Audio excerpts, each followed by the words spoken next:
नेकपा एमालेको प्रतिनिधि सभाको पुनर्स्थापना र गणतन्त्रको रक्षाको लागि यो जुलुस अगाडि बढिरहेको छ। सुरक्षा व्यवस्था एकदम कडा छ, तपाईँहरू देख्न सक्नुहुन्छ।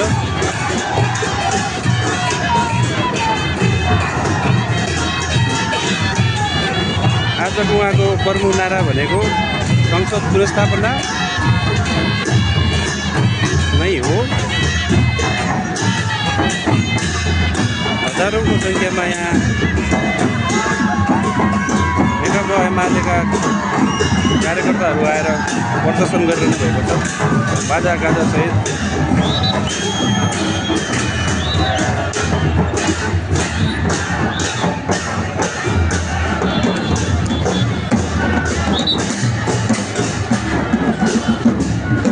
विरोध जनसभामा परिणत हुन्छ र्याली एकछिनपछि।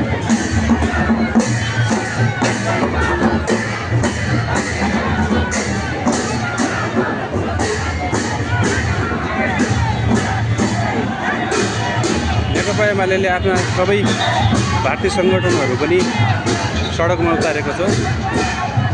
बिहान चाहिँ तपाईँहरूलाई देखाइरहेको छ, हामीलाई हेर्न सक्नुहुन्छ अहिले।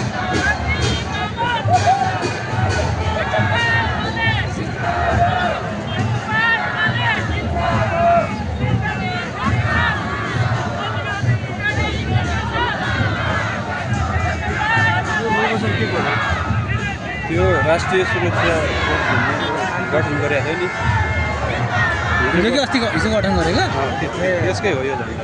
पुष्पलाल श्रेष्ठ के अध्यक्ष होइन? 7वटा मुद्दा खेलिरहनु भएको व्यक्ति रहेछ फेरि।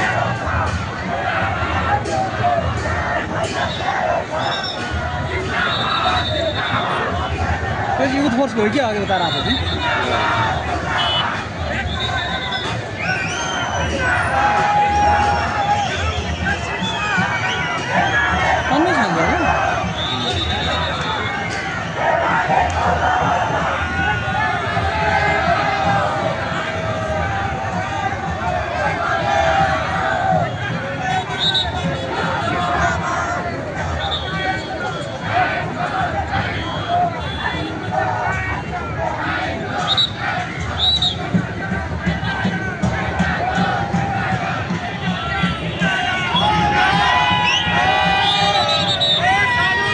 प्रतिनिधि सभा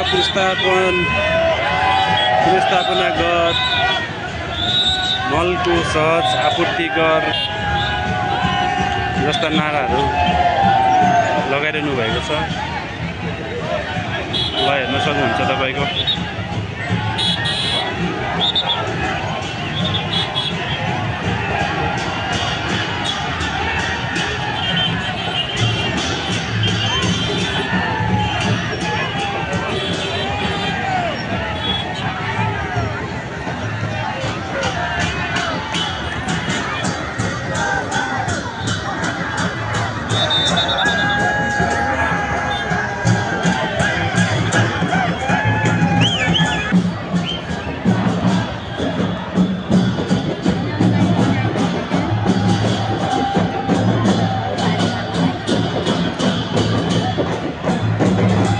यहाँतिरको र्याली तपाईँको रत्नबाद पुगिसकेको छ भने यहाँबाट हामी देखाउन खोजिरहेको छौँ फेरि पनि।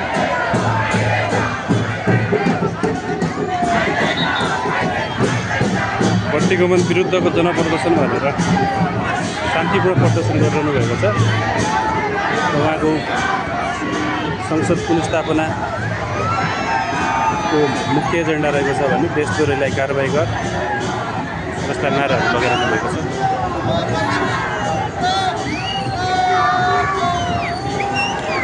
उल्लेख्य मात्रामा यहाँ सहभागी हुनुहुन्छ र्यालीमा।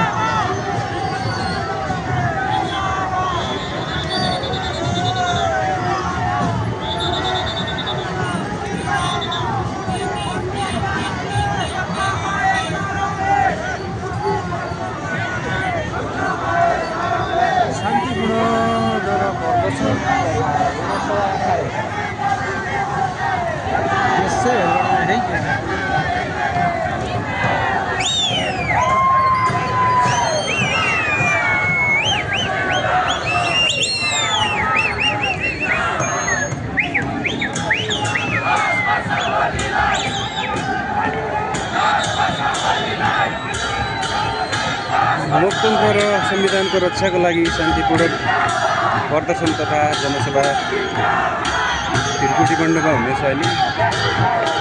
अहिले र्याली अगाडि बढिरहेको तपाईँहरू देख्न सक्नुहुन्छ। तपाईँलाई मैले एकैछिन क्यामेरा घुमाएर देख्न चाहन्छु।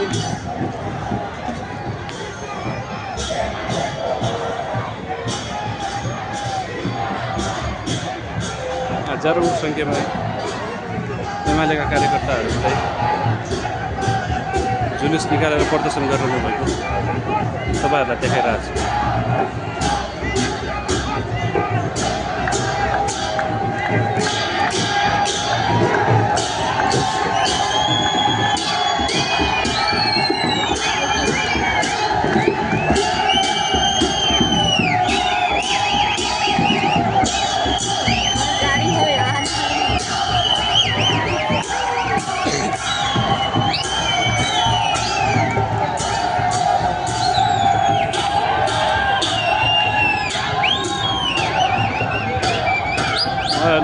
एमालेको शक्ति प्रदर्शन